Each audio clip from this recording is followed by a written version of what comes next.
Ladies and gentlemen, good afternoon. My name is Andile Sangqu. I am the Group Executive of Impala Platinum Holdings. I'm also the board member of CDE. I'd like just to take this opportunity to firstly welcome our Minister of International Relations and Cooperation, Ms. Maite Nkoana-Mashabane. I also want to welcome our the chairman of our board, Mr. Lori Tipenal. Welcome. We are here for this the launch of democracy work, India, Brazil, and South Africa.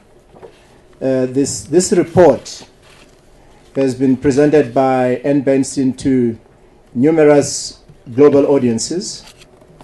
Sometimes she was joined by partners from India and Brazil. These workshops have been held involving leading experts, ministers, and government officials in London, Washington, and New York.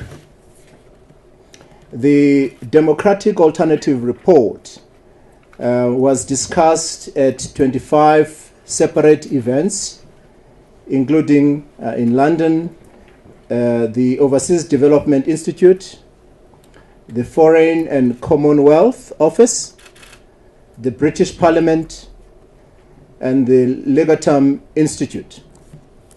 In Washington, the American State Department, on Capitol Hill, the National Endowment for Democracy, the Woodrow Wilson Center. In New York, this report was discussed and presented to the Council on Foreign Relations. In Nairobi, the Institute for Economic Affairs. Ladies and gentlemen, I am now going to officially start this session by inviting Ann Bernstein, who is the Executive Director for CDE, to come and do the presentation. Over to you, Ann.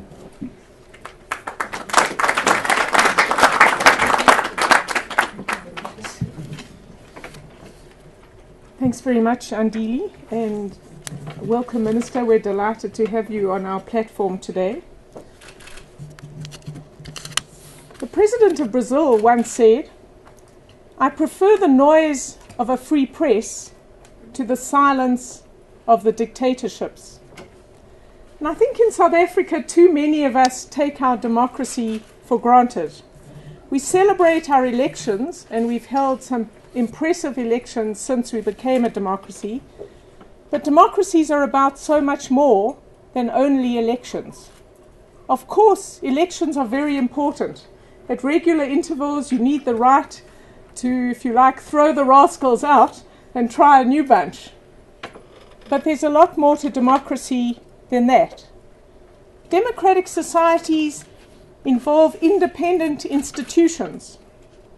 The notion that individuals matter and that they have rights and responsibilities. The freedom to organize, the freedom of speech and a free press, the rule of law and an independent judiciary. Just think for a moment of what happened recently in South Africa.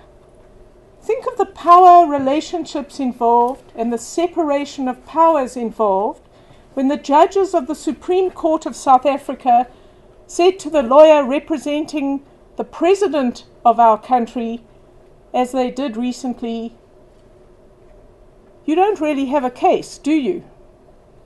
Why are you wasting our time?" So equality before the law really matters in a democracy. And because we have all these different institutions and levels and values in democratic societies, when something is wrong, when something goes wrong in a society like this, citizens can mobilize to fix it. If one institution is not working, then other institutions can be brought into play to strengthen that institution. It's it's often very useful to lift up one's gaze away from our country, absorbing as it is, to other societies. When I first learned that a very large number of the politicians who sit in the Brazilian Congress and the Indian Parliament were people who had been found guilty of crimes or charged for very serious crimes, I was taken aback.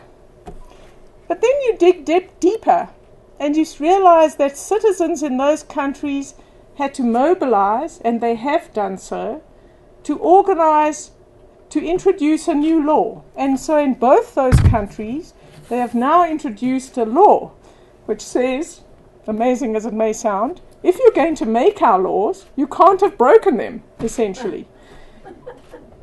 And so South Africa was lucky. We inherited a law that said that when we became a democracy. Now, this project started with a big question. You can put it like this. In 2008, Western democratic capitalism was knocked off its pedestal. Fairly and unfairly, it looked like this was not the only game in town, and that this model was no longer working as well as many people thought it had. At the same time, rather non-democratic China seemed to be doing rather well. High economic growth rates, lifting hundreds of millions of people out of poverty.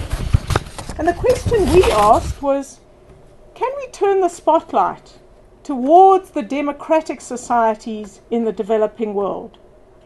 Is there a democratic market-based alternative emerging in the South? Why does this matter, you might ask? Well, if you believe in human rights and freedoms, and if you believe in democracy and market capitalism as the best way forward for South Africa and other developing countries, it matters a great deal. There is now a global contest between democratic and authoritarian approaches to development. And you can feel this anywhere you go. Well, not every country, but lots of countries around the world. So when we were in Nairobi recently, I met a number of prominent individuals, and each one, in different words, said to me, you know, and there's a big contest going on between, if you like, the Western approach and the Chinese approach. And I spend a lot of my time, said an ambassador from a very senior country, defending democracy.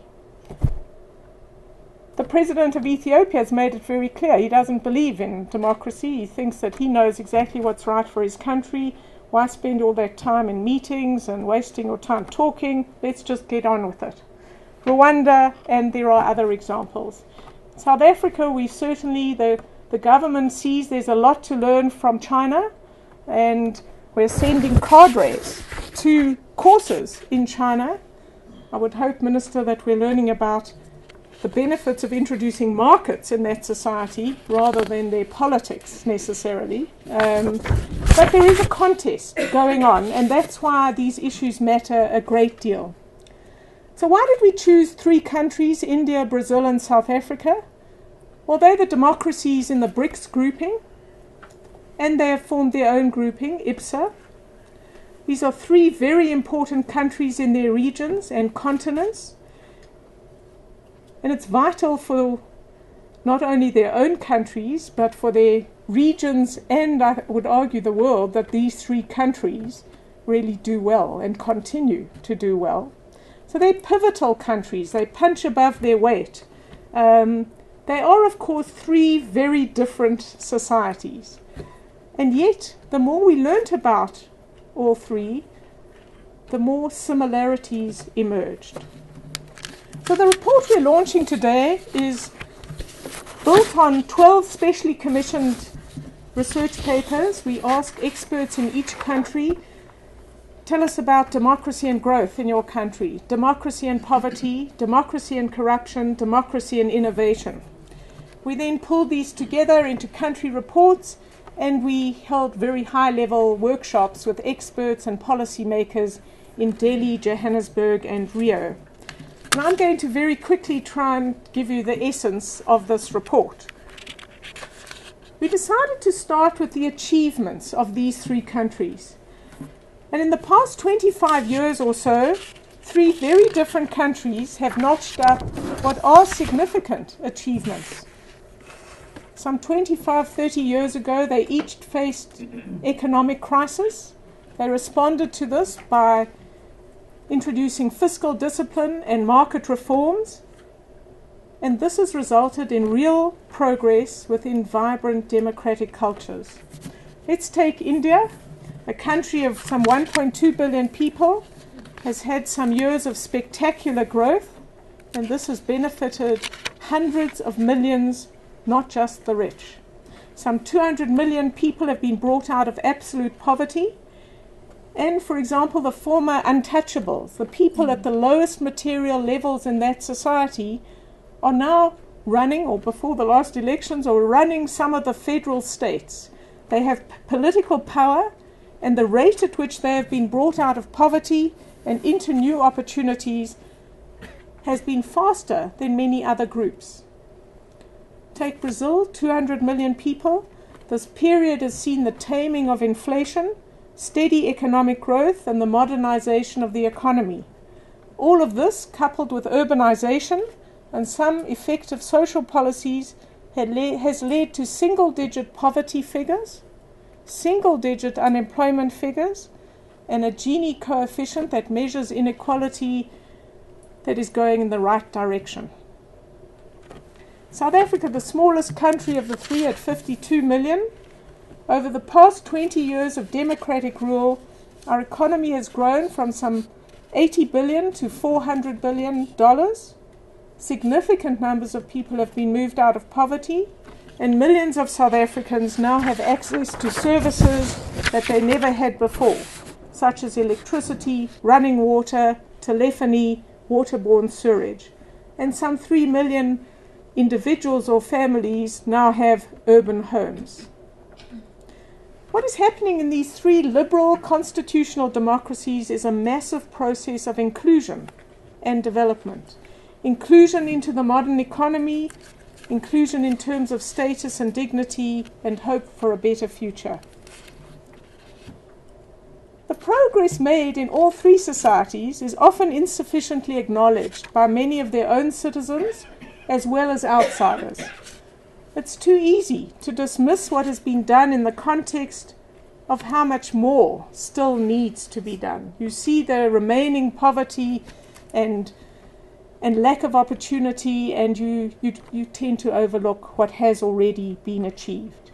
So in these highly diverse, unequal societies, people from different religions, races, tribes, regions, castes, languages, and cultures somehow rub along, mainly resolving conflicts through peaceful means and forging a national identity around democratic rights and values, unlike, it might be said, many of the neighbours they have in their different regions.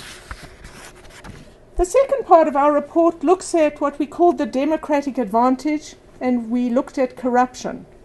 Now, corruption is prevalent in almost every society we know of, whatever kind of government system there is, but we tried to see whether you had more advantages in fighting it in a democratic society. I found a website, or a story of a website called I Paid a Bribe in India, where social activists have set up this website where you can anonymously, if you want, say, I was forced to pay a bribe to get a basic service and I'm complaining, and it's this department. And there are examples now of departments such as the Department of Transport in Karnataka, where Bangalore is, to use this information to try and curb corruption in their department. Well, many people around the world have been inspired by this website and the idea, and some good citizens in China decided that they would start a website called I Made a Bribe. Well, within 2 weeks, this website was closed down and they weren't allowed to continue. I think there's some key points about corruption and democracy. The first is that democratic societies are not more corrupt than authoritarian states. What does happen is there's a lot more noise about corruption. You can complain, you can get the media to investigate, you can get a lawyer to take somebody to court, you can try and raise it in parliament. There are all sorts of ways in which corruption in a democratic society can be exposed and sometimes effectively dealt with. So there are a lot more mechanisms to deal with this. Authoritarian states are a bit like a black box. You open it every now and then for a show trial, but then you close it all down, and who knows how much corruption is going on behind the veil of silence and the lack of a free press. Let me give you two examples from Brazil on corruption, where I think they are ahead of the other two countries in some respects. Corruption has been a recurring issue in Brazil since they became a democracy in 1988, or returned to democracy. Their first president, their first democratically elected president, turned out to be corrupt, and so this new democracy had to flex its muscles. Parliamentary commissions of inquiry, citizens had to get together in order to get the first president to resign, which he did. More recently, in 2012, the Brazilian Supreme Court returned a guilty verdict in the largest corruption trial in the country's history. The prosecution started in 2006, when President Lula was at the height of his popularity. The trial's presiding judge, the first black Brazilian on the Supreme Court appointed by President Lula, found Lula's former chief of staff, the former head of his political party, the party treasurer, the president of the Chamber of Deputies, and 10 former members of Congress guilty. This was contrary to the expectations of most Brazilians that we met, who said, "Oh, this will never happen, we don't believe this will take place." Well, it's taken place. And it's a very important step for that society. In India, public protests about corruption led to the formation of a new political party in Delhi in 2013, which then went on to be one of the largest groups in the local elections and became the government. So another option in a democracy is to form a new political party. It's very hard to see how authoritarian states can match all these different mechanisms to try and improve your society and fight corruption. Now, all these achievements notwithstanding, all three countries have entered a dangerous and tricky phase. Again, it's interesting how similar it is for the three countries. The 2000s, the period of global buoyancy and high growth, in the words of an Indian industrialist, this seemed like the new normal, that growth was easy, we didn't have to reform anymore, and we could just carry on. Well, 2008 happened, and it soon became clear that that was not what life was not going to be like that. So all three societies now are facing economic challenges, economic stagnation. They're in serious economic trouble. And if you're depressed about the fact that South Africa was probably only going to get 1.4% growth in GDP this year, think of Brazil, where they're heading for the second year in 4 years of 0% growth. Now, there are very similar problems holding back growth in all three societies. Costs of doing business are high. Microeconomic reforms have not been implemented and are desperately needed. Rent seeking is pervasive. For example, civil servants can retire at the age of 50 in Brazil with rather generous pensions. South Africa has what the president of Business Leadership South Africa once called the economic terrorism of tenderpreneurs. And India still has many over-regulated economic sectors with respect to minerals, land, telecoms, which has led to massive corruption and scandals. All three have very weak education systems. They've expanded access, but the quality of education for very large numbers of people is bad. They have stagnant or declining manufacturing sectors, far too little labor-intensive manufacturing. They have rigid and complex labor markets, and they have infrastructure delivery problems, mainly because the state wants to do it all itself rather than bringing in public-private partnerships or the private sector. To add to all this, their new middle classes, in a way their successors, people they've brought out of poverty, are now getting restive. Many of them are heavily indebted. They're now urbanized, so they're in the cities and they're finding their voice, and protests are rising. We're arguing that in all three countries, a second wave of reform is required, if you like. All four countries need to deepen their democracies. They need to strengthen transparency and accountability to combat corruption. All of them need further market liberalization and greater appreciation, public selling of the power of markets, private companies and entrepreneurs. State competence and capacity need serious attention in all three countries, especially in India and South Africa, where who you know, political connections, and even attempts at redress have all resulted in states that increasingly serve themselves rather than the citizens. This has consequences, serious consequences for economic growth and for the poorer citizens. And then lastly, all three countries have introduced policies to help the poor, but we are arguing that in many ways this would be a very good time for a major reassessment of how they are dealing with redress for their discriminatory and difficult pasts, and how to bring the poor more into, or more effectively, into the modern society. I can see I'm running out of a bit of time. Let me just say it's easy to identify what should be done, but it's much harder to implement. And we spend quite a lot of time talking about the politics of reform in democratic developing countries in the document. So I'll just leave you with three quick thoughts. The first is, don't get stuck in the politics of the past. Leaders need to find ways to break the mold and build new coalitions for reform that will benefit the vast majority of people. The second is that it's not just democracy, but it's democracy and markets that deliver. And that capitalism and companies undersell themselves.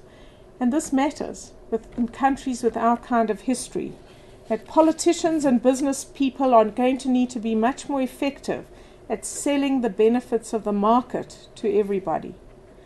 The third is that the first wave of reforms in 1990 sort of era, the first wave of reforms disproportionately are perceived to have benefited big companies, big labor, big government. Not always true, but there is a perception of that. It's going to be vital that a second wave of reforms are seen to bring in the unemployed, to bring in the new black entrepreneurs in South Africa, to open up competitive markets and not close them down. So in large, complex developing countries, vested interests can preserve the status quo. Democratic politicians and leaders, in our view, can build new coalitions for reform to combat those vested interests and change the definition of what is in the national interest.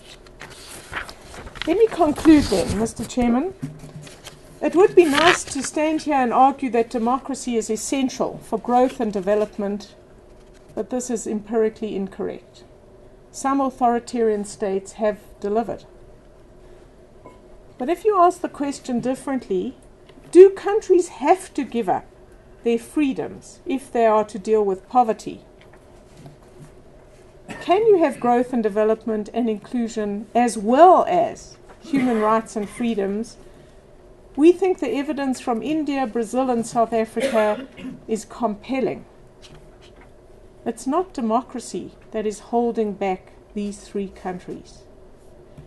In our view, it's bad policy choices, it's weak institutions that succumb to corruption and crony capitalism, and it's a failure to fully embrace markets and the benefits of competitive private sector dynamics, and a failure to sell those benefits to everyone in the society. Ultimately, it's a failure of leadership. There are no guarantees, but we conclude all of this work feeling that these three countries can introduce a second wave of reforms that will help them to grow again. After all, they did it before.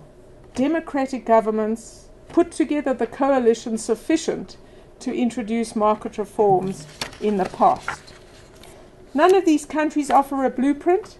Nonetheless, they do offer important lessons for other developing countries.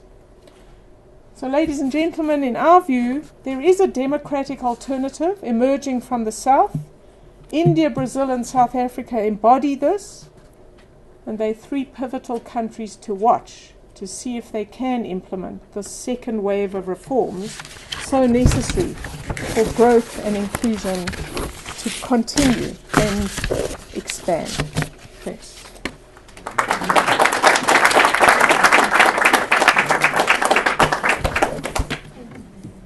Thank you very much, Ann.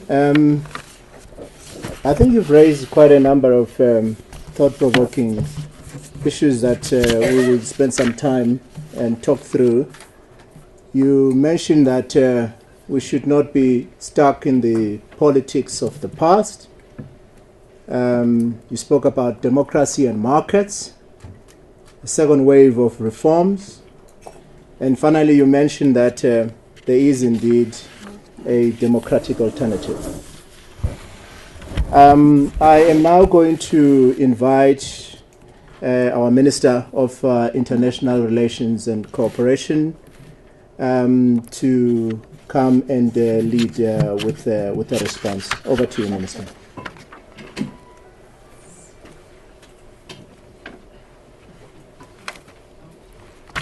Thank you very much, Program Director and Chair.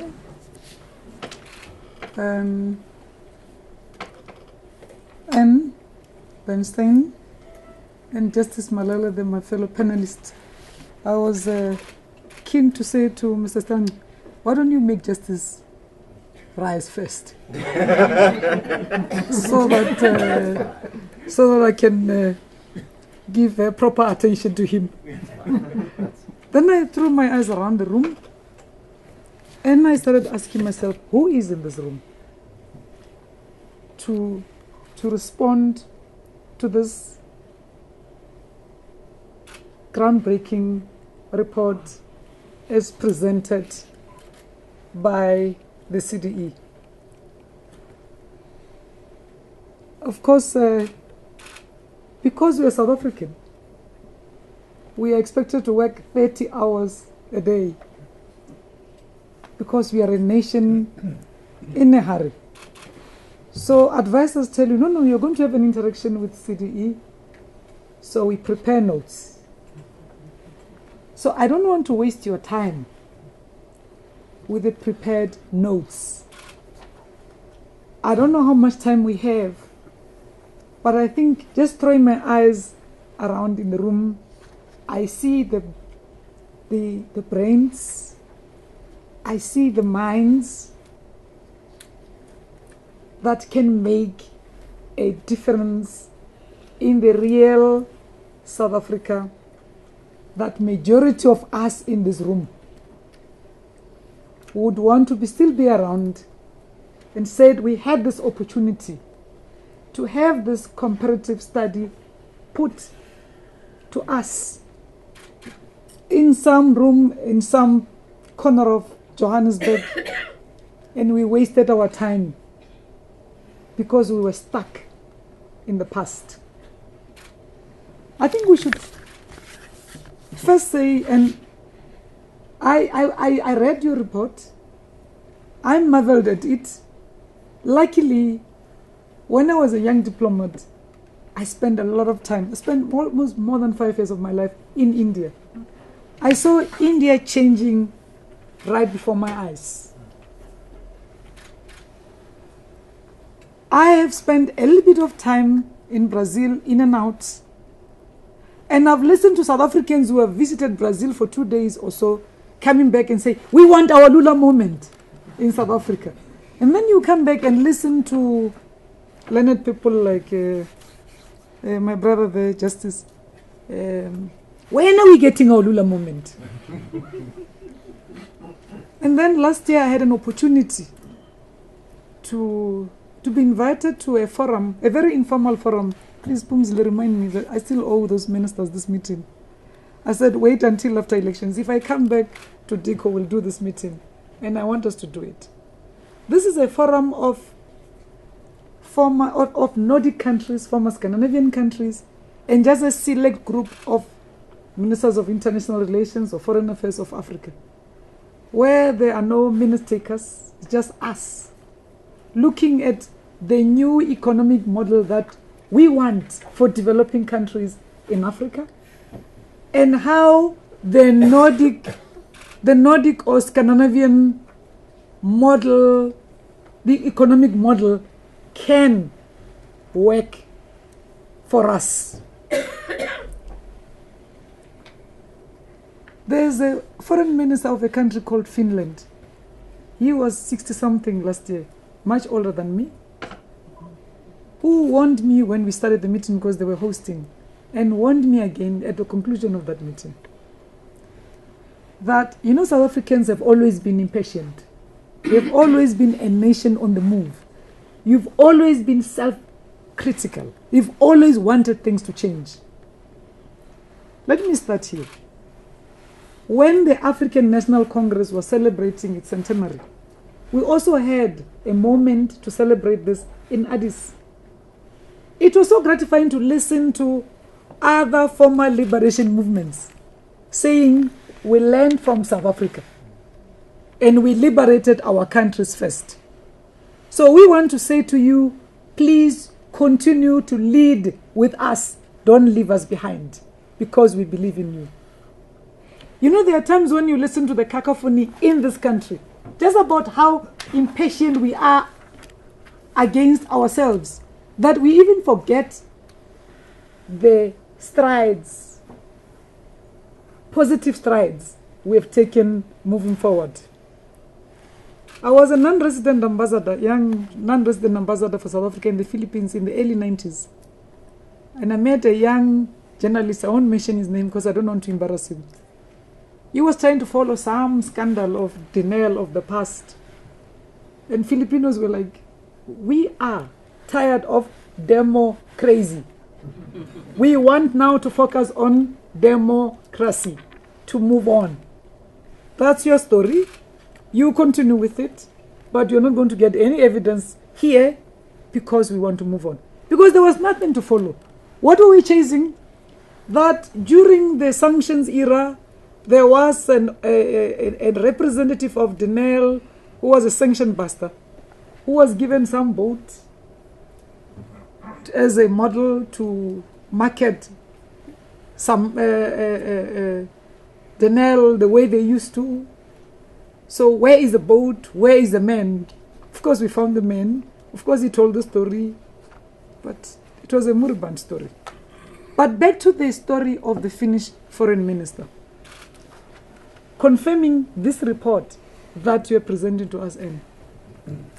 He said it took them 60 years. It took the Finnish 60 years of social democratic rule to get to where they are today. So they no longer care who governs the country, whether it's a coalition or what. They will do democratic elections or what, but no Finnish now depends on any government. What's the population of Finland? Not more than 5 million. Did they ever experience apartheid? No. They were just dealing with their past, that they do not have the kind of natural resources or mineral deposits that we have. Is that you are facing a mammoth problem where you had 300 years of looking at each other and disliking each other just based on the color of your skin. Then I started remembering, I'm 50-something-ish. But not so long ago, I wouldn't be found lost in Pretoria after 6. For somebody who doesn't know this, who just read it from some book. That's where I want the study to look at. It's easier to say Brazil has experimented with democracy and then their dictatorship and they're coming back. Our first experience is 20 years old, of whatever form. You're already saying we are punching above our weight. You're correct, maybe, somewhat. Because this experiment we have, this experiment which we want to defend with our lives because people lost life and limb, black and white, and any other color you want. This is not a miracle. This is what South Africans achieved together. Our table at negotiations was round. We didn't have any international mediator coming from somewhere. The South African democratic model is sought after. Not only in Lesotho here, the country in our belly, but in Sri Lanka, in South Sudan, in Cambodia, by the way, in Colombia. They keep saying, come. So when you go there leisurely and just say, no, we didn't do much, we just did this, that's exactly what they want. That's what they want from the South African model. Where I also want this study to go back to is, we don't want to get in the past, but all of us globally, the global economy is facing an economic model of 1945, the one that the UN and all its agencies are stuck into. It's no longer just disadvantaging developing countries. It's also sending developed countries' economies in disarray. It's not working for us. It's not working for them. And we are refusing to get out of that mold. I had a debate or a discussion with the foreign minister of Australia this morning. Of course, we come from the geographic south, but economically we come from different poles. So we like each other. But we also do exchange very interesting views, because there are more than 300,000 or more South Africans in Australia who found themselves there for one reason or the other. So when we talk of the economic model and the need for the second phase or another wave of transformation, but we want to leave the cornerstones of that which created this economic model that brought about Bretton Woods institutions, we're going nowhere slowly. We will keep chipping on the corners because we don't want to tamper with the status quo. That's why we will be fine with people from some Congress, we call it Parliament, calling themselves lobbyists. Even small Swaziland must have a group of lobbyists. And they pay them. They must pay. It's not called corruption. It's called lobbying. And it's fine. I will never find myself in any room saying corruption is fine. Corruption delays us to move in leaps and bounds forward. It's true that we must never undermine that which we had achieved. But we also, when we oversell ourselves like the Finnish foreign minister says, you've done a lot. When we say let's celebrate the 20 years of our freedom, we mean that a foreign minister of Finland understands what is it that we have achieved in the 20 years. It shouldn't be that he understands that better than we do. What have we achieved? I think Ann's report presents it. But if you were to look back, and if you have to have a national day, we will be saying we're celebrating our 20th anniversary. The Indians will be saying something else. The Brazilians will be saying something else. I am not saying it must take us 50 years. I'm saying we have no reason to commit the mistakes and the errors they did. But we must also come back home on our home soil. By that I mean this continent. That Kwame Nkrumah, the leaders, Samora Machel and others said, the model we have, the political model, is that which we want, which is embedded in our own constitution. This constitution we have, the one we defend, the one we say is among the best in the world, is one of the few constitutions that have economic rights embedded in our constitution. So says the foreign minister of Finland. He says there's no free housing in his country, even today. But this country, South Africa, with our mere resources, have built 3.2 million houses. By the way, when you talk of houses, people look at this, they call it matchbox, because we're chasing everything wrong, we want to fix things, which is great. But that starts with the ownership of the plot. But you have to, when you talk about activism of our citizenry, it should be that we also educate them to be proud of what they now own. and value that and defend that, because we'll still not be free. I know sitting here that we have tribalism in this country, but Kenyans themselves, Kenyans, tell us, don't go our route. You know, in Kenya, whoever you meet, they first remember their tribes before they become anything. Through the African National Congress and other political liberation movements in this country, that's the first demon we have to fight. We have not defeated it, but we really never want to stoop to that level, where I have to first remember, which tribe do I belong to? I actually don't know, as Maite, which tribe do I belong to? Because my father used to think he's Ndebele. My mother is fiercely Pedi. I'm married to a Shangan. So I don't know which tribe, when we sit on a dinner table, I should be saying this one is tribe is better than the other. So that is a plus that only South Africa has. So when we go through NCD's report, let's start with, when we say we don't want to get stuck in the past, in the 20 years of our democracy, what have we learned? What do we want to fix in comparison with each other country? I'm very proud of our membership of IPSA. You know, when we joined BRICS, on the first meeting we attended in Sanya in China, there was no vision document for BRICS. So we asked, this thing that we are joining, where is the vision document? They said, we were waiting for you. We were waiting for South Africa to come in to help finalize the vision document, what BRICS should stand for.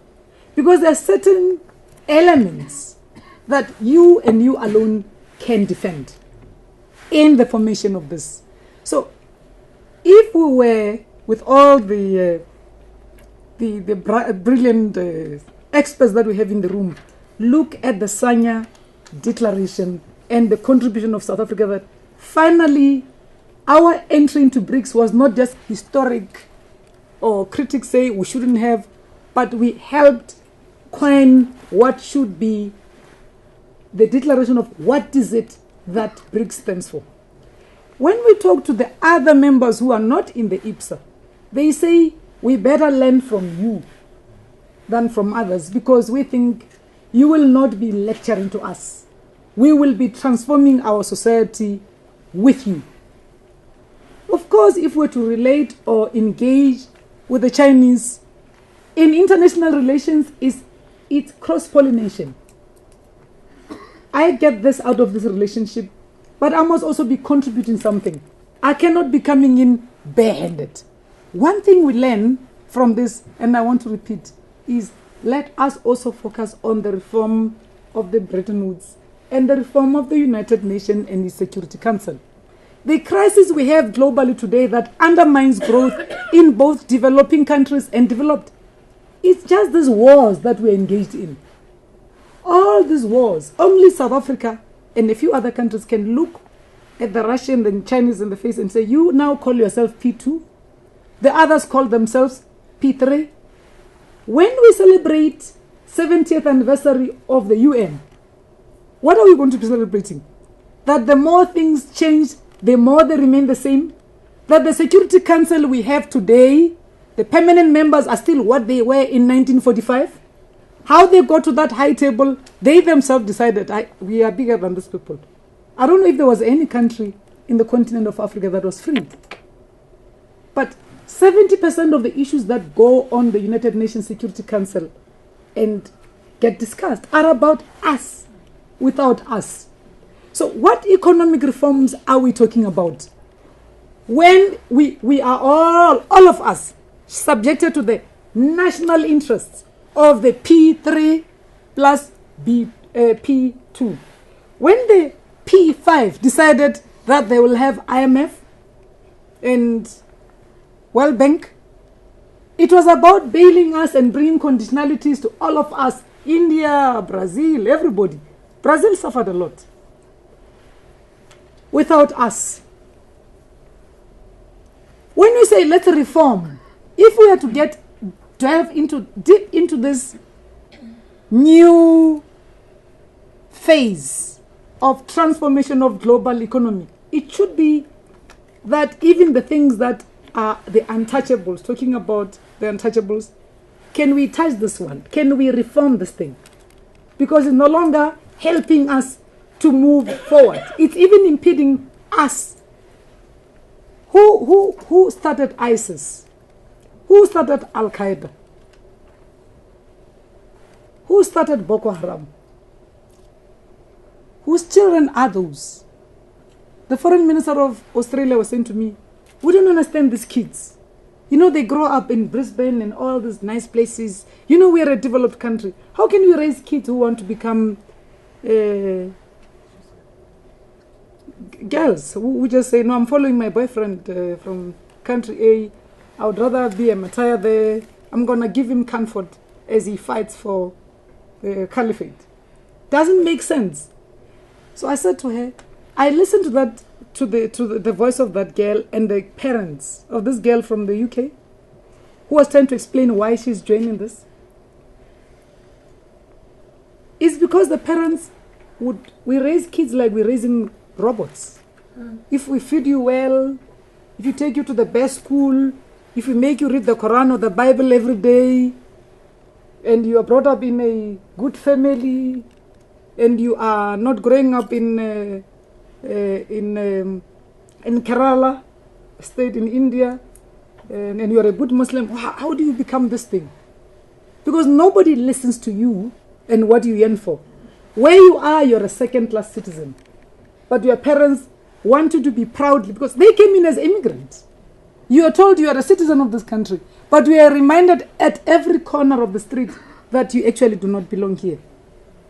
The other one that I learned recently at the SADC summit is, if we are to indeed enter into this new wave of reforms and second phase of democratic reforms, we should start asking ourselves, every other developing country is talking about foreign direct investments. You know, if we do this, investors won't come. Who are they? If MTN has become an investor, if SAB Miller is an investor in another country, what kind of conditionalities do companies that come to South Africa, come from South Africa or originate from South Africa, what kind of conditionalities do they put to other countries? What differentiate them from the rest?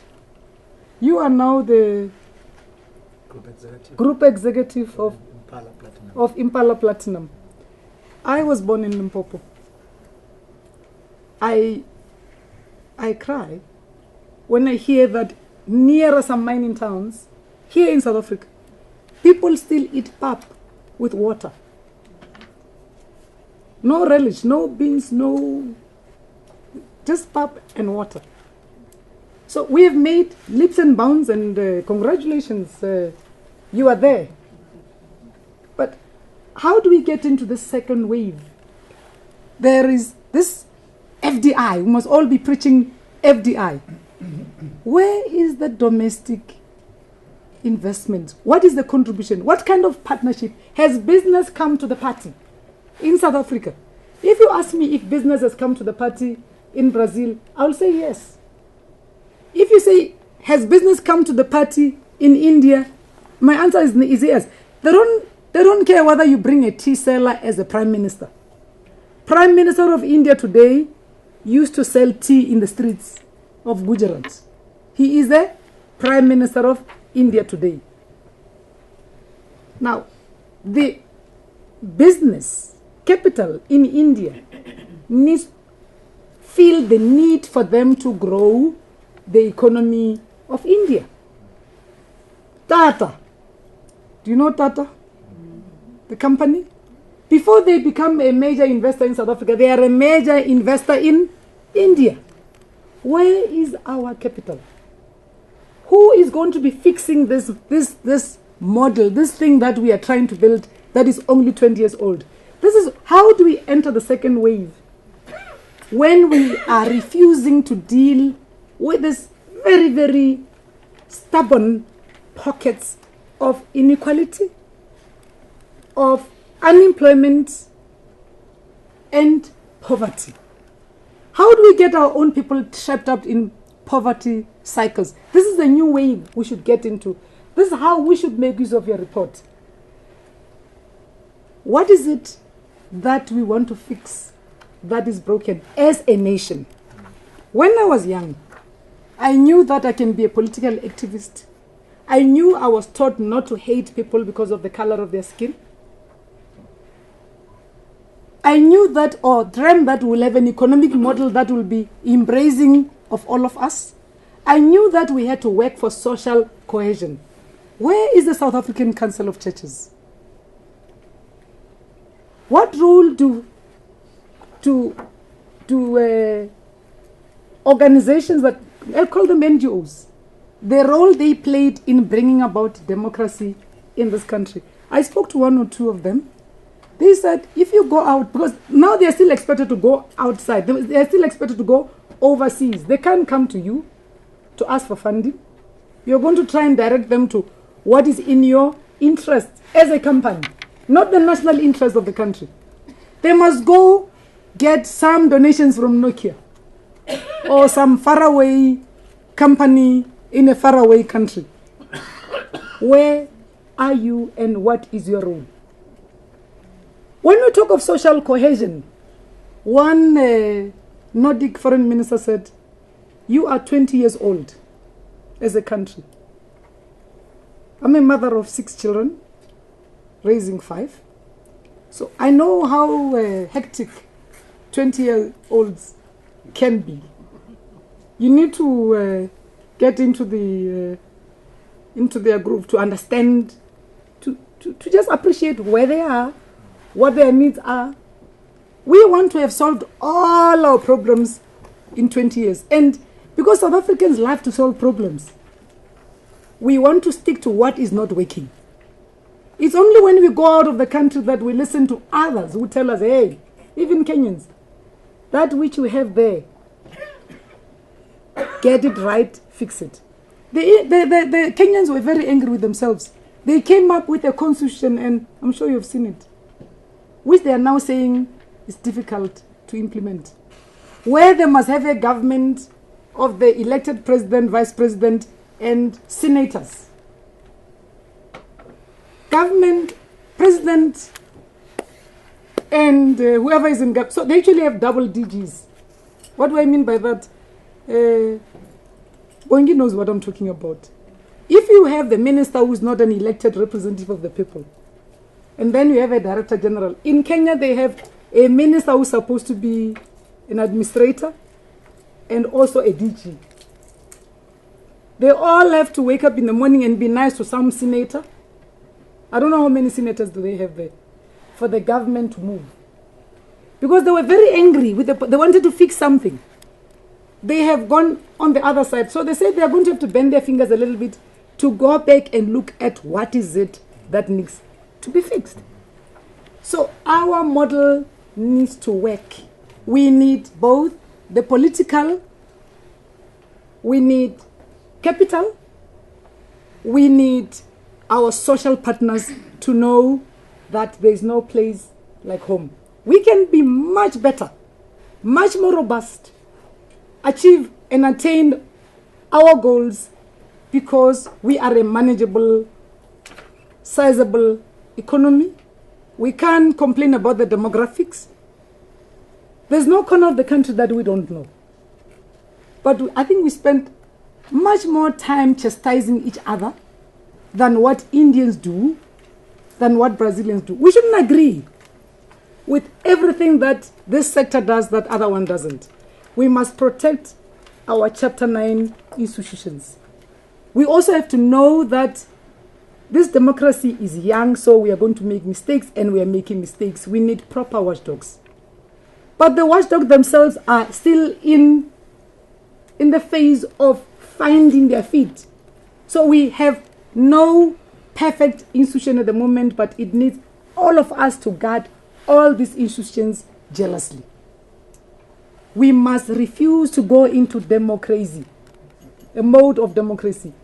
We need to stick on this line of democracy. We also should know from those who come from business that there's no one who's going to fix the economy of this country. It's going to take first the interest of capital in this country to show that we believe in our country. Or we can forever have excuses No. We don't like leader so and so. We'll start investing in our own country when we get the leader we want. Mr. Perfect or Miss Perfect is not about to arrive. The Mr. Perfect and Miss Perfect we have is 1994. Not even Madiba was perfect. He said he is a product of his own people's struggles. You know, Africans, we have this thing of wanting to love people when they are dead, and that's why our funerals take the whole day. And that's speaker number 17.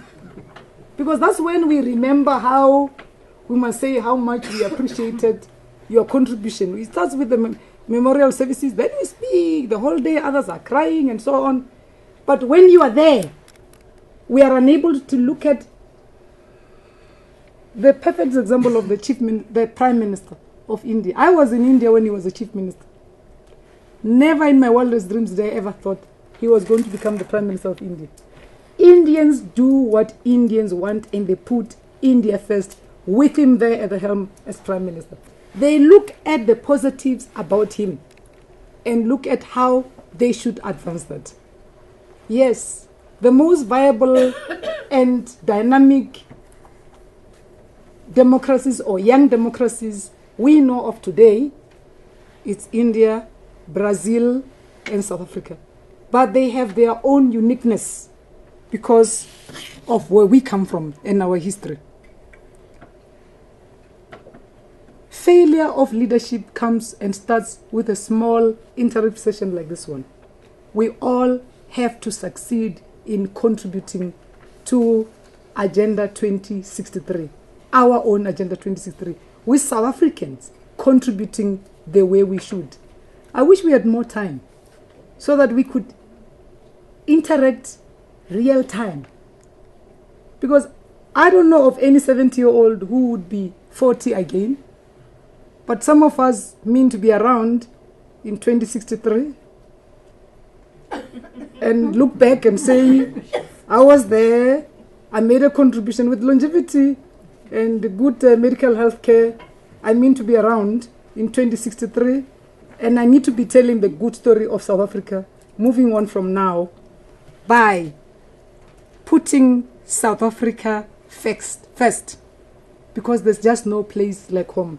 This report gives us an opportunity to say there is no other solution outside us that is going to help us fix that we need fixing in this country, starting with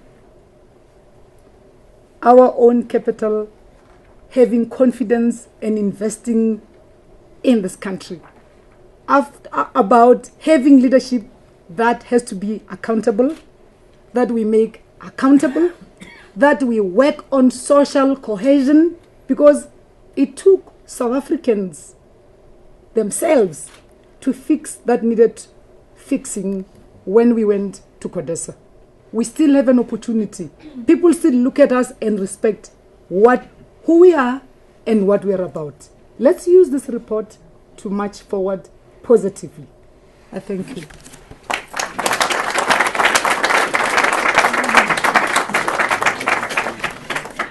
Minister, thank you very much for that wonderful contribution, insights and input.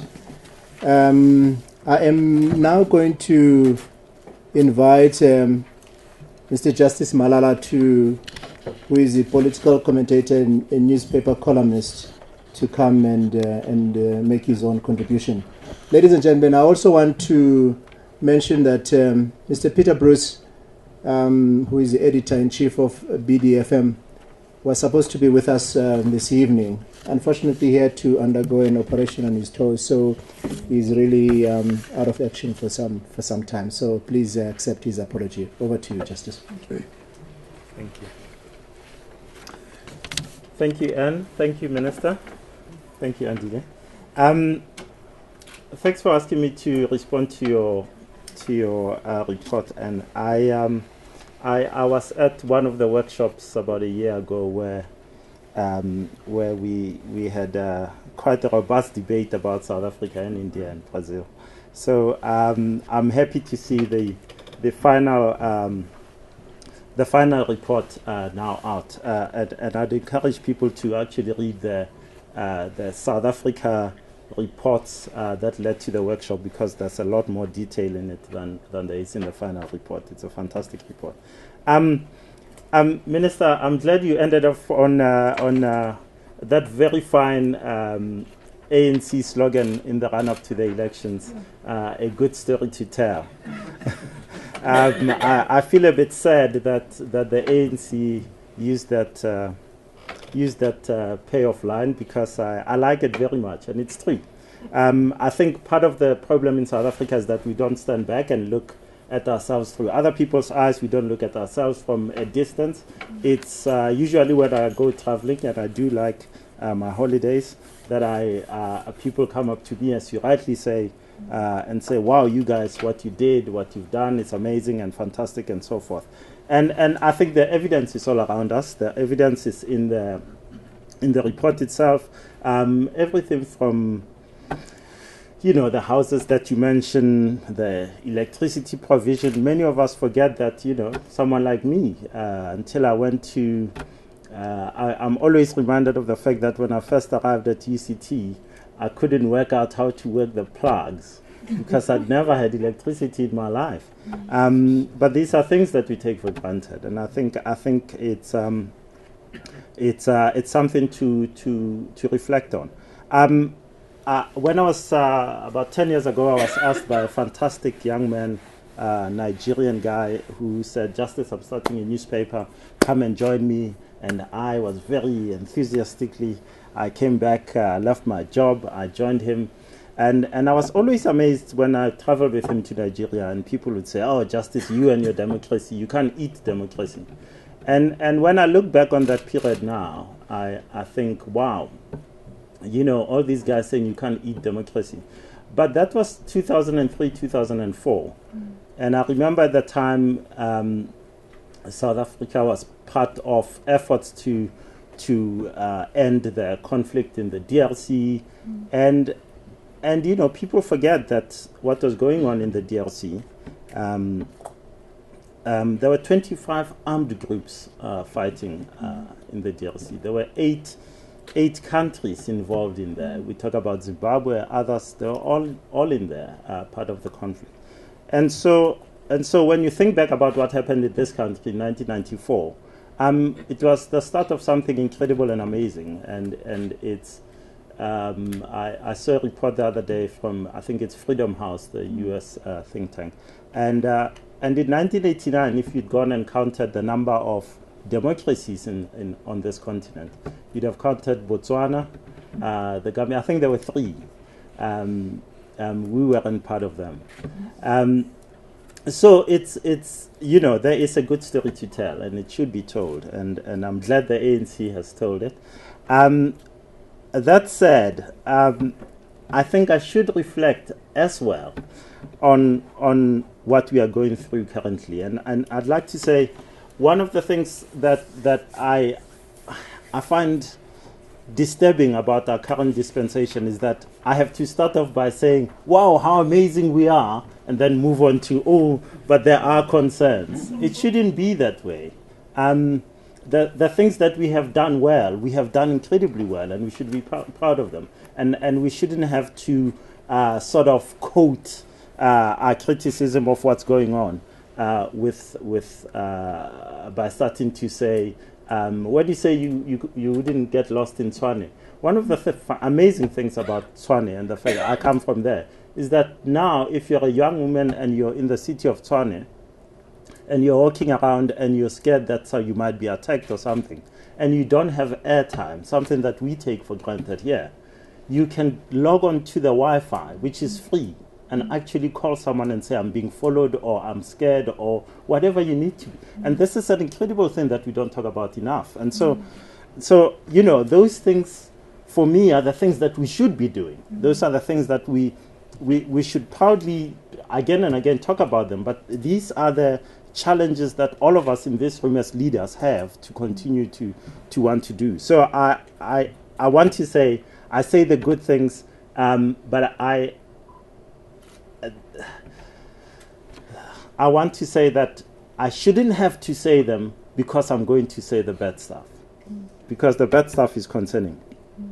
I get very worried when we are not explicit in our condemnation of Mr. Kebima Patso, for example, on his extraordinary attack on a former member of his own organization, by the way, someone who was appointed by the very same administration that he serves as a deputy minister in. And when you have silence around that, a Chapter 9 institution is being attacked so incredibly by a leading member of the ruling party, then we have a problem. And I think that is a red flag for me, that Chapter 9 institutions, and I acknowledge that these are the Chapter 9 institutions that were written into this constitution with the leadership of the ANC. And yet you have these kinds of eruptions. And he's not the only one. There have been many, many other attacks of that nature. For many of us who work in media, the fact that President Zuma has on his desk now the Protection of State Information Act, which has been passed already and awaits his signature, I am hopeful that President Zuma will send it back and say it will not pass constitutional muster. But it does not add to the democracy that we enjoy and have enjoyed over the past 20 years. Perceptions of corruption, and in your report you mention so many instances, and we could mention many more instances of that nature. I won't get into it, but I think the perception that one can get away with it, that there is no consequence, that builds into the culture of a new country, and it is one that should stop. And I'm encouraged by the example you made in the report of this one state where a minister said, I'm going to use the results of the I paid a bribe website to actually get the people from the website to come and address his stuff and to begin a process of turning things around. So if I am to be absolutely frank, I believe that we have a good story to tell, as the ANC has said in the run-up to the elections, but we do need to acknowledge that we seem to be falling behind on crucial aspects of who we are. And we could start with saying, what's happening with this economy? Are we doing the best we could do? Why aren't we performing optimally? You mentioned the 1.4% projection and 0.6% first quarter contraction. These are not numbers that should make us. I think all of us should pause and say, what's going on here? I listened to Zwelinzima Mavavi speaking about what happens when all these things happen. And he alluded to the recent elections, and he said, think about it. We have 35 million people who are eligible to vote. We have 25 million of them actually registering to vote and 18 million actually voting. Now, we stand here, we sit here and say that's democracy. They choose to do these things. Our figures compared to the rest of the world are actually looking good. But he warned against the idea of a nation that begins to sulk, a nation that begins to say, oh, they are them and we are us, and so we'll just let them get on with it and not participate. We need a participatory democracy. The fact that so many people fought, died, were tortured, and all these things for this democracy, I think, pushes us to want to see our people continuing to be as active as they have been. For me, the key thing about the report is that it touches on a point that both of you ended off on, and it's about leadership. It's about decisive leadership. On page 22, I have the advantage of having read the report before you guys, but I'll read to you what one part which I really thought was opposite for us here in South Africa. And it's where you quote Gurcharan Das in India, who says, India reforms furtively because no political party has bothered to explain the difference between being pro-market and pro-business, leaving people with the impression that liberal reforms help mostly the rich. They don't understand that a pro-market economy fosters competition, which helps keep prices low, raises the quality of products, and leads to a rules-based capitalism that serves everyone. Now, you might not believe in the kind of economy that he's talking about. But for me, the key thing is for leadership, whether it's leadership in business, leadership in government, to say, this is what I stand for, and this is why I believe it's good for you. When you have clarity of thought, clarity of leadership like that, then we can all make decisions. You can make a decision whether you invest here, and it's absolutely your right, whether you do or not, or whether you say, you know what, Zimbabwe is an open market right now, and I could go and do some stuff there. Yeah. That for me is key. But leadership that doesn't make a decision leads to all kinds of confusion. And one of those confusions is that you have populists coming along, people who will promise you that we will nationalize all the mines in South Africa, and suddenly the people of Alexandra across the road here, not 15 minutes away, their lives will be totally transformed because we have nationalized the mines. Now,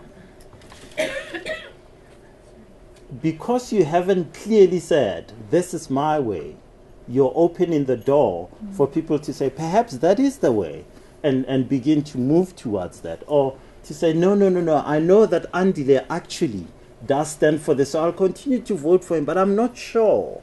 And I think it's absolutely imperative in all these things that we do, that we make clear choices, articulate them, and say, this is where we're going. And I think this has been one of the problems in South Africa. We keep on having fantastic plans, whether it's in previous administrations that you were in as GISA, whether it's GEAR, and now we have the NDP. And, you know, every second or third day or so, you have one of our key ministers saying the NDP is the cornerstone of what we're doing.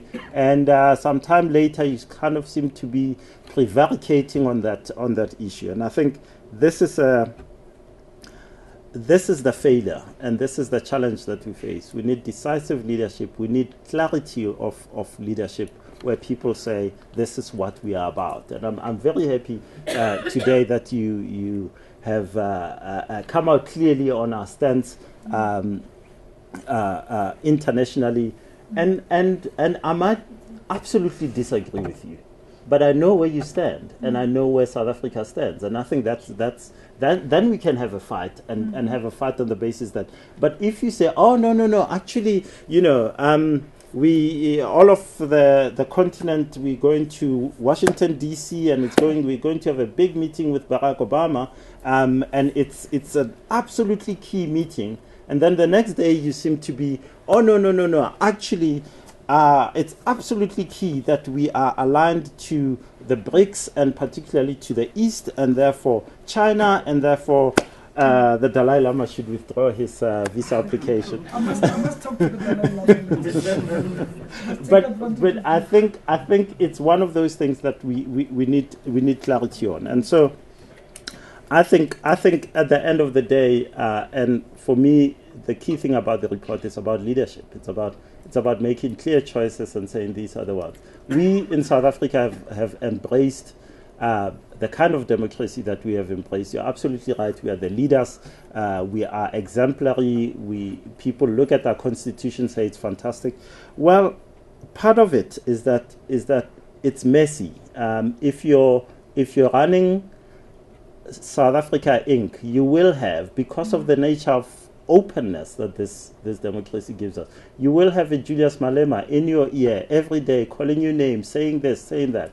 That is what we bought into. That is what we adopted, and it's a good thing that you can have people like him, people like Musi Maimane and others doing and saying and criticizing and so forth and so forth.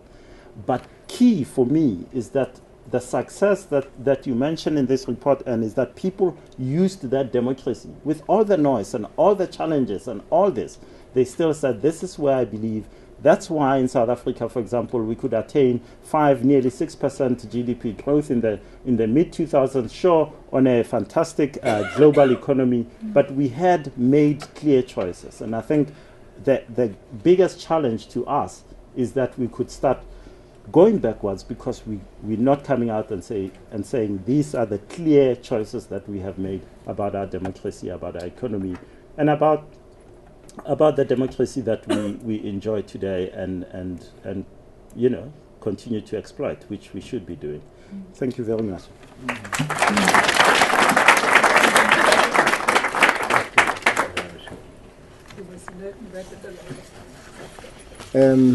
Thank you very much, Justice, for that excellent contribution. I'm all ears. I'm waiting for those hands to come up. Anyone who wishes to ask a question?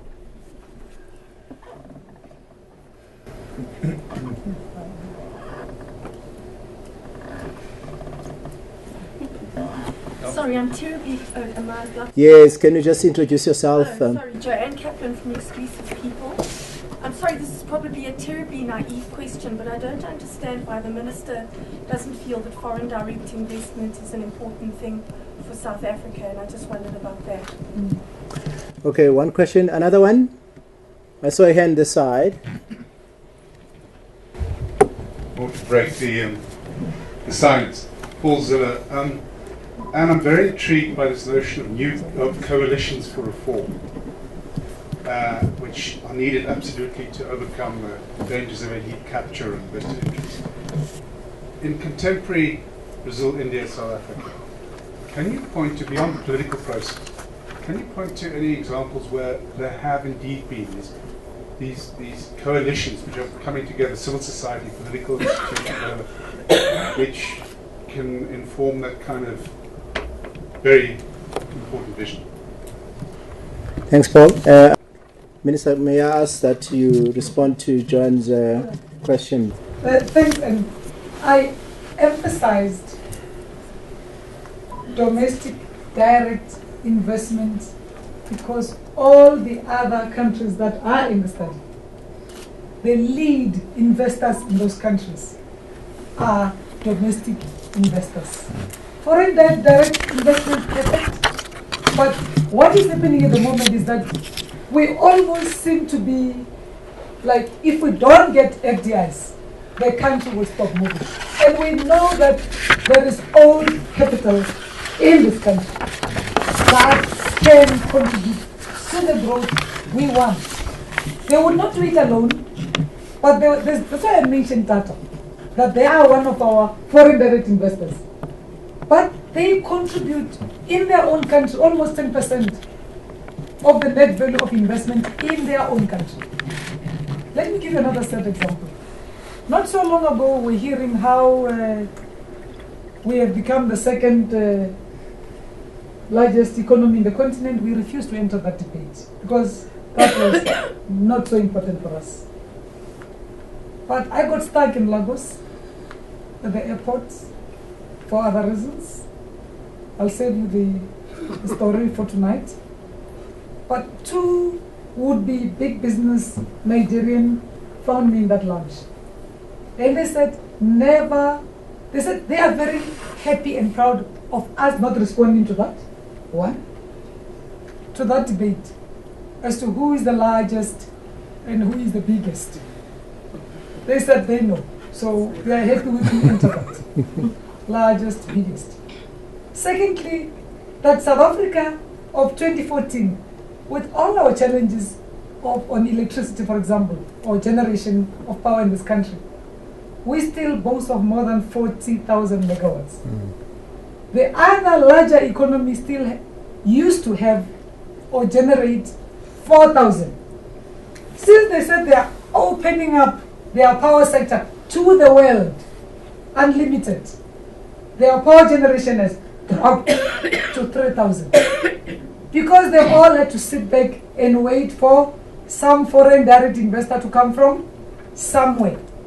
So the potential foreign investors are wondering, these ones, why are they not having confidence in themselves? So that when we come, we form partnership. Because energy generation, power generation is about energy security and security of the country. So why are you uninterested in that? So I'm saying it's okay for me, Rob, and others to talk all over the world about how we should bring fresh foreign direct investment. But it should be that South Africans with capital also show confidence in investing on their own. Invest in our own democracy, if you like, our own miracle, if you want. So I am not saying no to FDI, but I'm saying where is domestic direct investment? That's what I was asking. Secondly,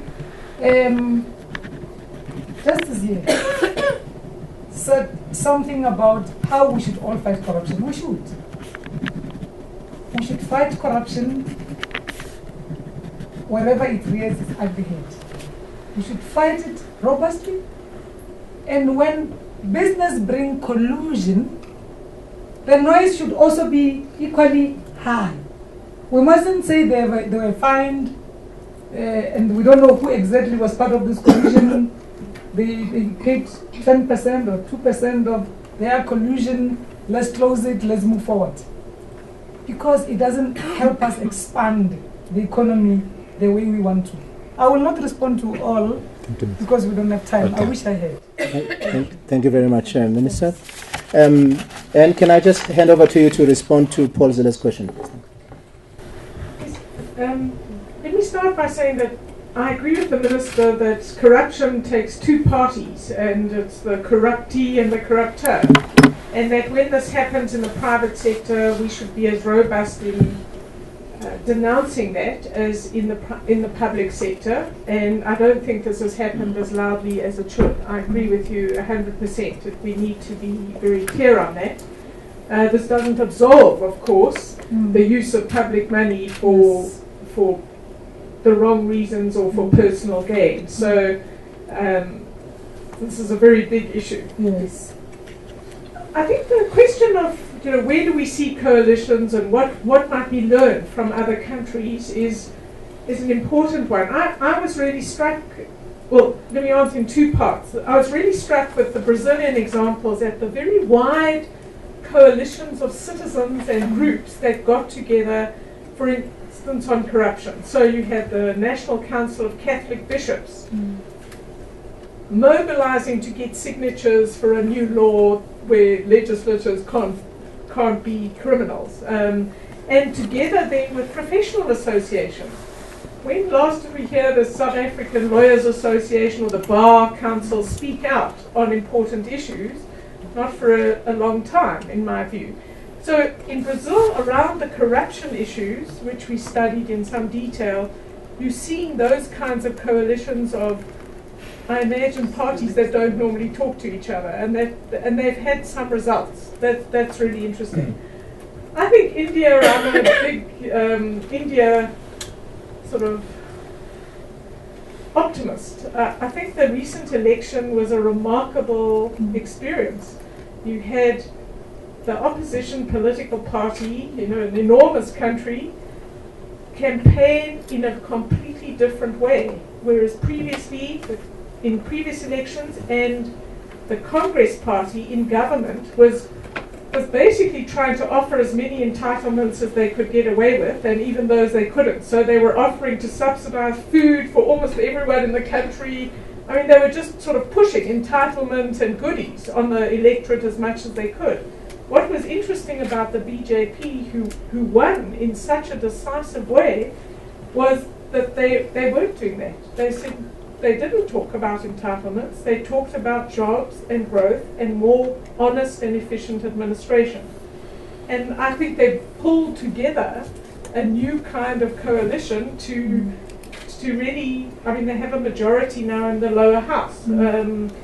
I think that's really interesting. We're starting to see some moves for reform in certain states, where I was with someone who's advising the government of Rajasthan and a mere 60 million people, and Uttar Pradesh, a mere 200 million, where they're talking very seriously about introducing labour market reforms. And the key question is, will President Modi allow this to happen? Will he let those states sort of lead the way? So I think you are starting to see new coalitions starting and ways of talking about what's in the national interest and not the interest of the vested interests. And I mean, just in South Africa, for example, I thought it was really striking that for 4 years the government sort of would timidly try and get the youth wage subsidy introduced, and Pravin Gordhan would push for this, and Kusatu would bash back at them. But it was only just before the election, when I think they were, maybe the minister has a different view, but from the outside it looked like they were worried about an electoral threat from new coalitions of people who were going to think about the jobs issue. Well, suddenly the objections of Kusatu didn't matter, and this new act was pushed through Parliament very rapidly. So what's possible in politics depends on leadership. It depends on vision. And I think what I'm trying to argue depends on a future orientation and not a past orientation. And that's how you start talking to new people. So I'm hopeful of that, and I think urbanization is going to be a key factor in helping to push that. Just a little addition in a different, taking a different tangent. I don't know how many people in this room know or had listened attentively and had an opportunity to when President Michelle Bachelet came to South Africa. One of the things she said was that she's back in power because she wants to amend the constitution of Chile. Why? Because people are still discriminated against in Chile in terms of color.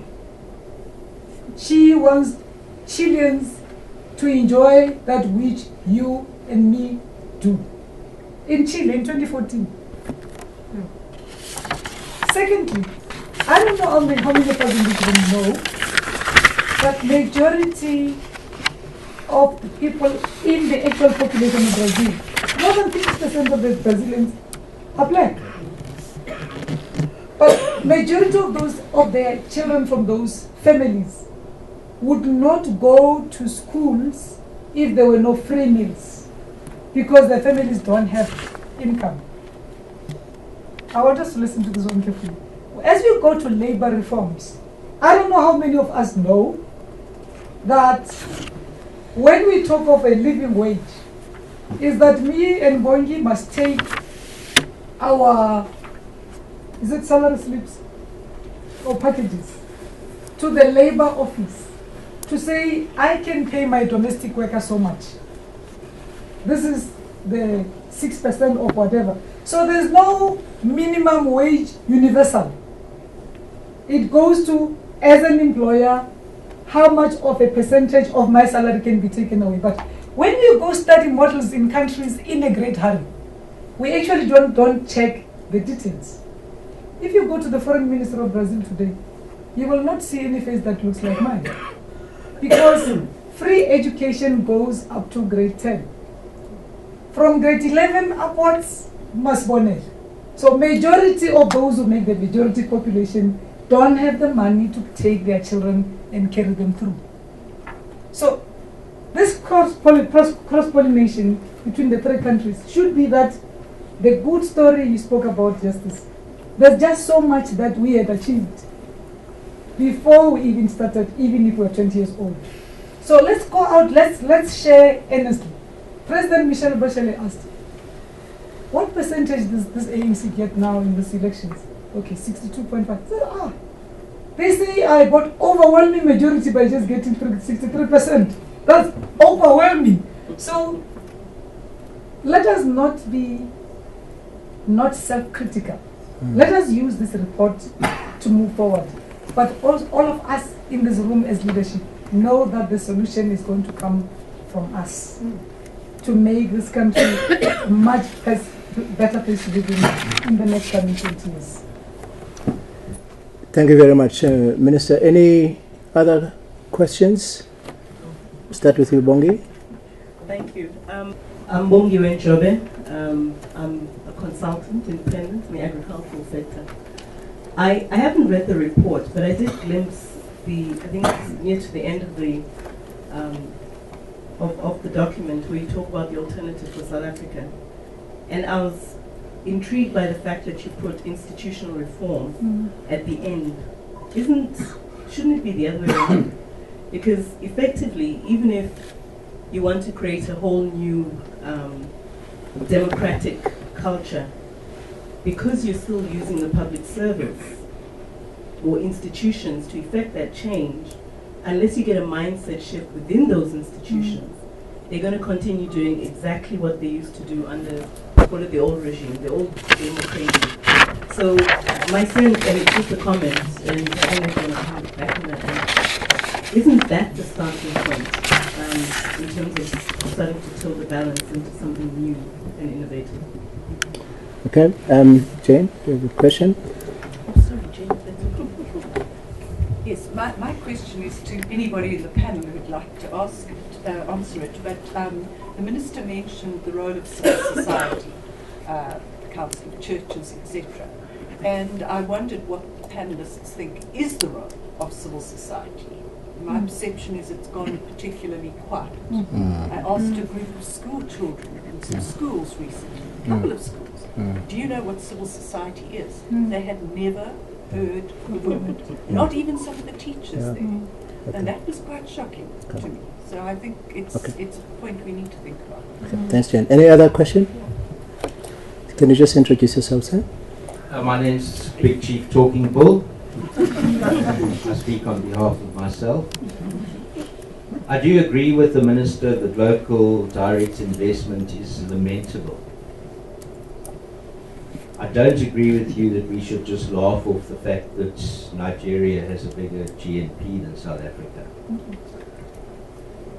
I think that the growth rates in South Africa over the last 20 years have been parlous. Parlous. With the kind of hope that we would all have had in 1994, looking back 20 years later, it's not good enough. My question is to everybody. I'm just surprised that, I don't know, that President Zuma hasn't made Mark Kutufani his sixth wife, or maybe Zwelinzima Vavi his seventh. We seem to be sort of in three different camps. We're not coming towards one another like a Germany, a Japan, a Scandinavia, like you've said before, where we recognize that for all of our sakes, we're not in three camps, we're all in this together. And I just find it, and so this is my question, why is there no cooperation from leadership? Why is nobody reaching out to all these two other parties from each perspective and working at this thing together? Because we should be at 8, 9, 10%. Okay, can I make a suggestion that let's take an extra question, which will be the last, and then we will divide the questions in terms of who should respond. So we'll take one more question, and then those will be the last set of questions. There's a hand here.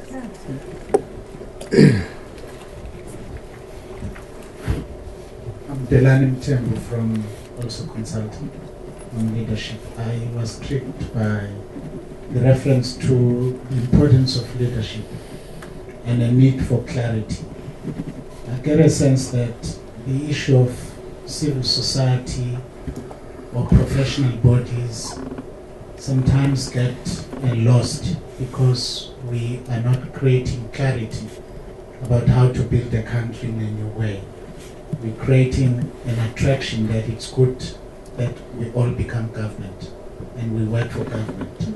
And it's attractive to work for government. You become a little bit richer and you can get away with certain things. And from a leadership point of view, both from government and business, we're not encouraging people to understand that you can make a contribution no matter where you are. And in fact, you are not needed to be in government. You need to be where you are and be creative. And then government must create a platform which encourages people to remain where they are, to remain CDE, to remain NGOs, but feel welcomed to be creative and make a contribution in partnership with government, rather than sometimes being suspected not to be part of government. So that's the comment I would like to hear from the panel.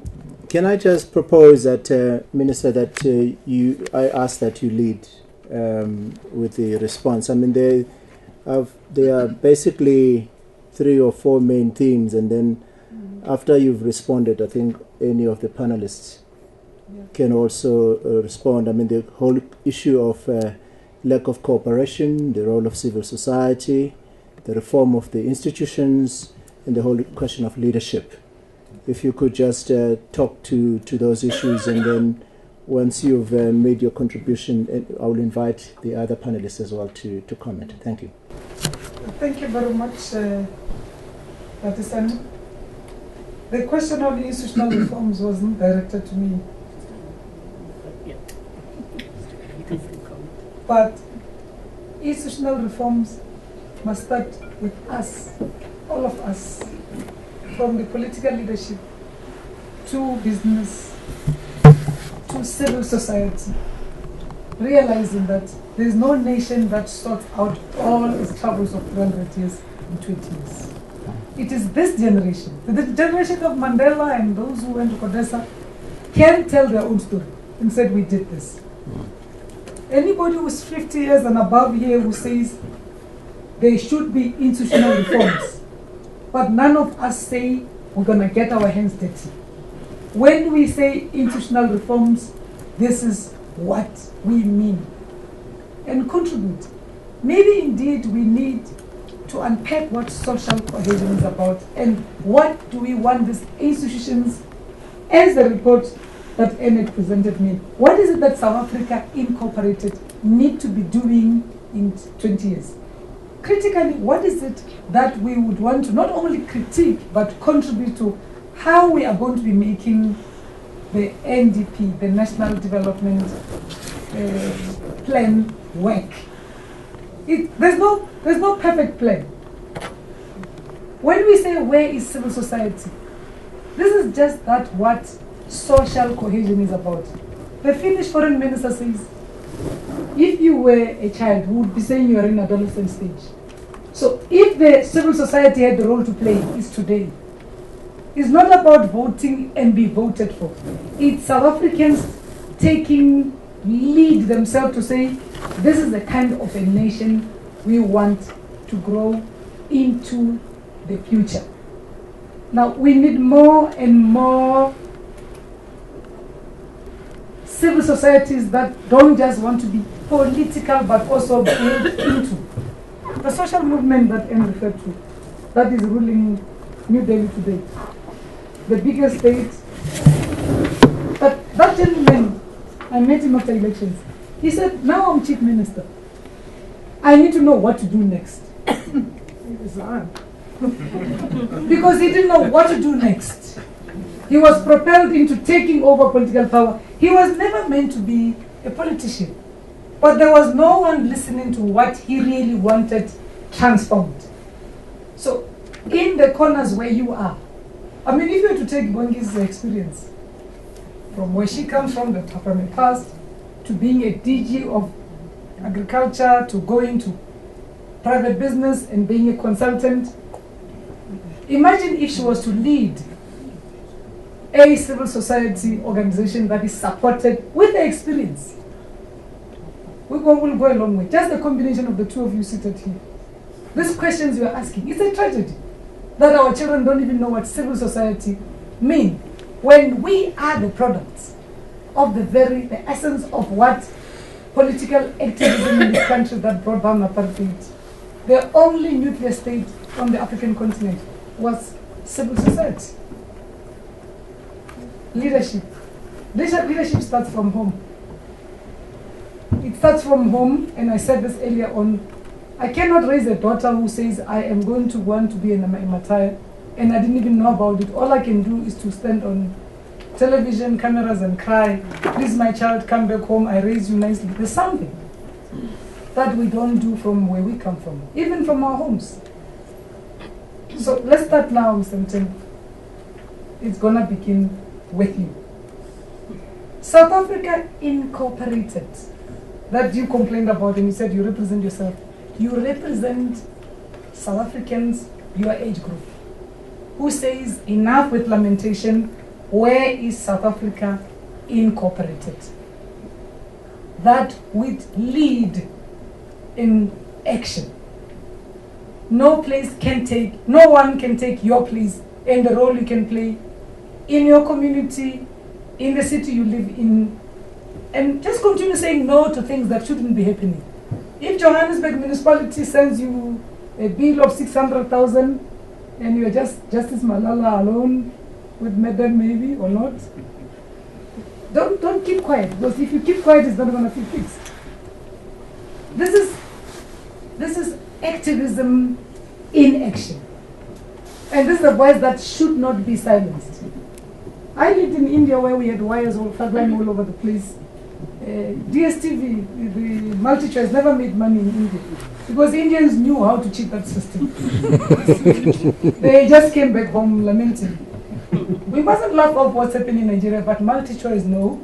If they have 1 million subscribers, they also have 4 million tagging along. So the choice they have is to come back home lamenting or just make business, continue, doing things right under the circumstances. So there's no time to laugh off anything because we have to fix our own problems here at home, but the world also expects South Africa to contribute somewhat. So we don't have time. Thank you. Thank you. I like the question about civil society. I think it was Paul who asked the question about coalitions for reform, and I'm quite interested in the way the TAC gets into the press, into the media when they have a march or they are fighting for something in the Free State and so forth. But one of the things that the TAC does is that it's basically become part of the health system, of the public health system, whereby the TAC helps in the distribution, for example, of ARVs. They've trained community liaison officers who help essentially say there is a lack in the public system. If you're ill and lying at home, there is no one to come to you and help you along. And so with government and essentially with the Department of Health tags along and works with government. So this is an organization that many of us, all of us know as taking on government, saying you will provide ARV treatment, and in fact getting government to, helping get government to do it and working together with government. The Black Sash does a lot of the same kind of things. Section 27 does a lot of that, and I think that's the kind of collaborative activism that we don't talk about enough, and I think it's exemplary.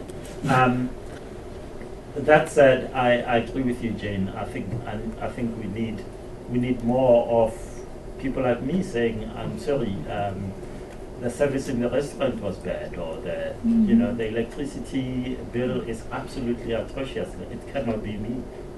Instead, we keep quiet and pay. And so that activism that is there when there are other issues doesn't seem to apply to me showing my child that actually, you can be an activist in small ways and start at home.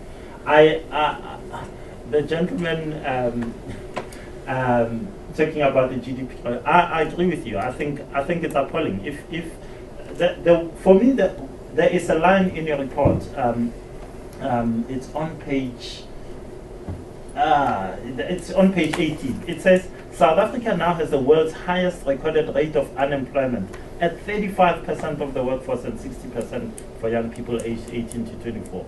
It's appalling. It's a huge failure that we sit here and there are upwards of 7 million people like us who don't have jobs. 3 million of those people woke up today and said, I have no chance of getting a job, so I am not going to look.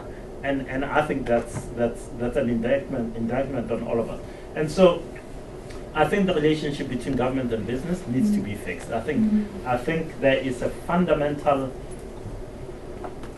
there is a visceral animosity between business and government at the moment. I do think that that even if we say in the mining sector, Andile, the BEE, the charter says, I don't know what the target for black economic empowerment is, about 30%, I think. 26%. Thank you. 26%. For me, it seems as if we've had the conversation, we've put in the targets, we've set up the charters, and yet we fundamentally don't believe that that is transformation. And therefore, it's still us and them, and so, you know, government perceives business as being not participating enough. Business sits there and I have to say, largely says, well, you know, you guys are putting red tape in my way and so forth, so I will do other things and I'll go away and so forth. I think that relationship absolutely needs fixing.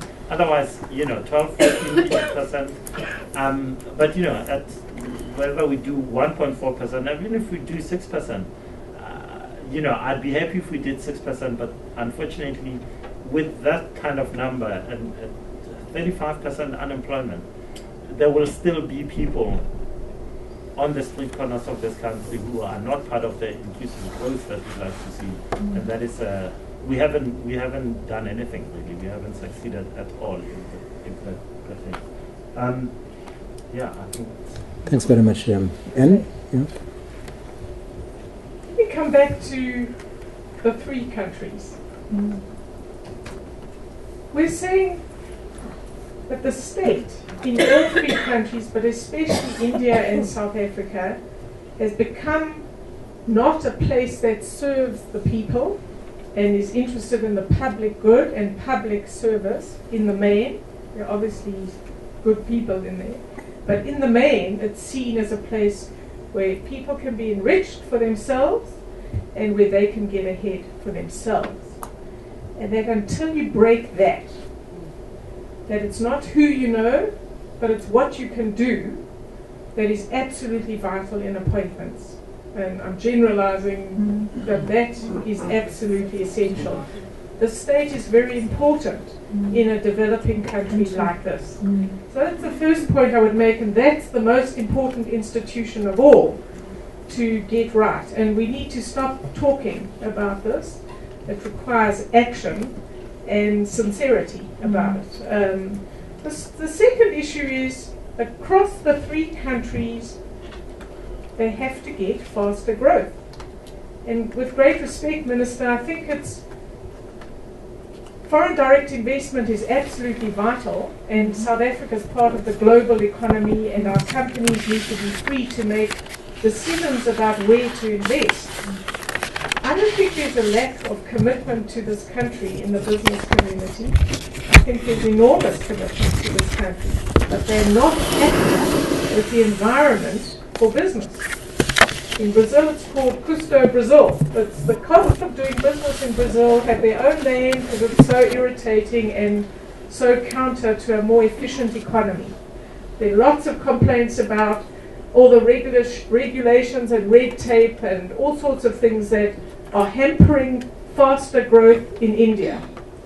And in South Africa, it's the same. I've listed the issues. We need a much more vibrant manufacturing sector. The area in which to grow is labor-intensive manufacturing. Some 86 million jobs are going to move from China. Low experience jobs, low wage jobs. India is not getting them because they have too many labor laws that investors don't want to invest there. They go to Bangladesh or Vietnam or somewhere else. Ethiopia is getting some of this investment, very small. We're not. There's a reason why. So policy reform is absolutely vital, and we're not going to get faster growth until we fix a number of structural issues. We can talk and talk and talk, but until business and government don't need to love each other, and as one academic once said, when you see business and government together in a corner, you should think cabal. I'm not in favor of that. I'm in favor of an understanding of the different roles that states and market players play, and an understanding that South Africa and none of these other countries are going to grow or deal with poverty unless there is a much more fulsome acceptance of the power of markets. That doesn't mean you have free markets. It means you need well-regulated, honest markets. Yeah. But that requires an efficient state. And then you can set the rules and play by them. But until you free up our private sector to do what they do best, stop asking them to do all sorts of things they don't do well. Just ask them to be efficient, modern companies and build on the fantastic companies we already have to do more. That's what's going to get growth going in the country. The third issue is leadership. We keep coming back to it. I'm excited about India because we have a new leader, not perfect, but he's saying, this is what I want to do. I've done it in Gujarat, and I'm going to implement a whole lot of growth-promoting, better governance reforms. I hope he does. And I hope the states in India also do that. This will be a fantastic example to the three countries. I'm hopeful we're going to get a change in Brazil as well, and in the right direction. But that's what it's about. It's about leadership. It's about cutting through all the problems. You don't have to fix everything at once. Brazil's shown that. Look at the phenomenal results they've had so far, and they haven't fixed everything at all. But they got some things right in a period of time. So you don't have to fix everything, but you have to have leadership that understands what South Africa needs or what the other countries need.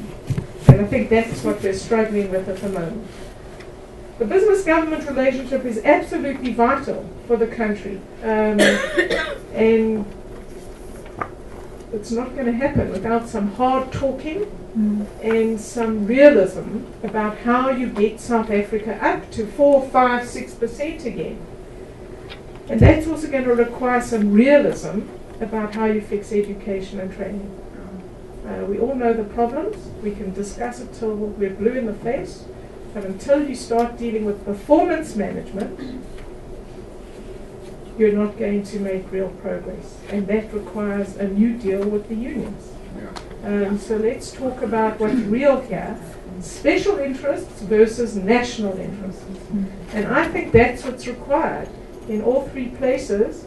And I obviously know South Africa best, but it's striking how similar the issues are. It's striking how similar the structural challenges are. And until you get leadership that's prepared to cut through the past and look to the future and new coalitions of support, countries aren't going to make progress, and millions of people will suffer. Well, thanks very much for that. Well, ladies and gentlemen, I just want to take this opportunity to thank the panelists, starting with you, Minister. Thanks very much for making the time to come and spend this few minutes with us. And also to you, Ann, and Justice. I think that the key message that you've wrapped up with, Ann, special interest versus national interest, something to go and ponder and reflect on. Ladies and gentlemen, thanks very much for making the time to spend this evening with us. Thanks very much and have a good evening.